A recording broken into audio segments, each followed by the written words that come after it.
Hey everybody, Nick Espinoza, your chief security fanatic here. And today I'm asking you the question, have you taken a COVID-19 test? Because if you have, your test results could actually be in the possession of a foreign government. Now, here's what's going on. I found this absolutely interesting, and I think it raises a lot of different questions. This is coming from the Associated Press.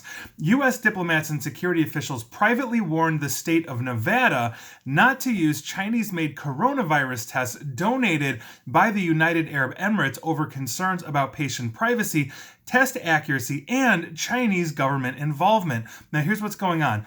Documents obtained by the Associated Press show how the U.S. government actively, though quietly, tried to keep the state out of a project involving the Chinese firm BGI Group, which is the world's largest genetic sequencing company, which has expanded its reach during the pandemic. Now, U.S. intelligence agencies have warned that foreign powers like China and others could exploit samples to discover the medical history, illnesses, or genetic traits of test takers, though they have not offered any public evidence of this so far. Internal emails and documents obtained by the AP from the Nevada governor's office through public records requests show that the United States authorities have been expressing these concerns specifically about BGI. Now, according to William Puff, a Homeland Security Regional Attaché at the embassy in Abu Dhabi, he wrote an email to Nevada officials, and I quote, "I hope the Nevada COVID-19 task force leadership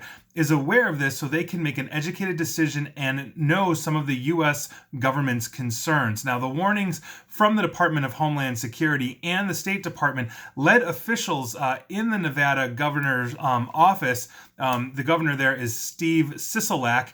This happened in April. They basically directed a Nevada hospital not to use any of the donated 250,000 test kits, and officials turned down an offer basically for a laboratory deal as well. The donation to offer to Nevada also involved an Emirati company called Group 42, which the AP calls shadowy, quote unquote, which partnered with the Shenzhen-based BGI to create a rapid testing system for the UAE. Now, G42 and government officials in the UAE did not respond to multiple requests from comment for the AP.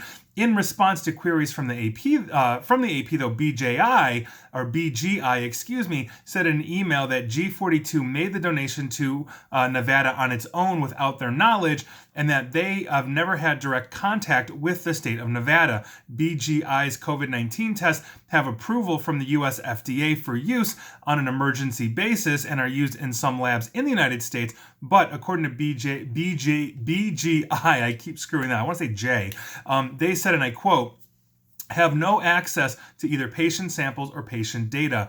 BGI Group takes all aspects of patient data protection, privacy, and ethics extremely seriously and is committed to full compliance with all applicable regulations in the countries in which it operates." Now, I think this really underscores a serious problem that we have with cybersecurity, not just in COVID-19, but in many different aspects, and that is supply chains.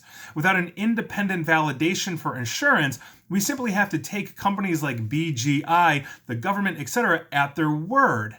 And I think that's obviously a very serious issue here. Now, the other issue that we have, I think, in specifically to this problem, is that in the rush to procure testing for the coronavirus at the very beginning of this, if you recall that many states were trying to circumvent the federal government because they feared the federal authorities would actually cease shipments to states. My own state of Illinois, for example, our governor, Governor Pritzker, actually secretly ordered basically plane loads of PPE from China and didn't put it on the manifest to have them land here, I believe in Chicago, and then be distributed because they didn't want the federal government to be involved in this. But here we are because the U.S. government, the federal government itself, has cut corners and let both faulty tests pass through the FDA. John Oliver himself of Last Week Tonight did an actual episode on this where basically the FDA was just allowing something like around 150 different tests. All of them had massive false positive or false negative rates, except for something like 2. We also recently learned that the White House was using one of those tests, which means that their false negative rate or false positive rate is something like 20%, which means essentially you have a 1 in 5 chance of being falsely told if you do or do not have the infection. That's obviously a very serious issue. And we've also been turning blind eyes Not just to that, but to the data mining that could be going on as well. Now, outside of the scope of this, I find it very interesting because if, let's say, they have swabs, from you to test, there's also the potential of getting your DNA. And one of the things I've also done videos on is the privacy or lack thereof.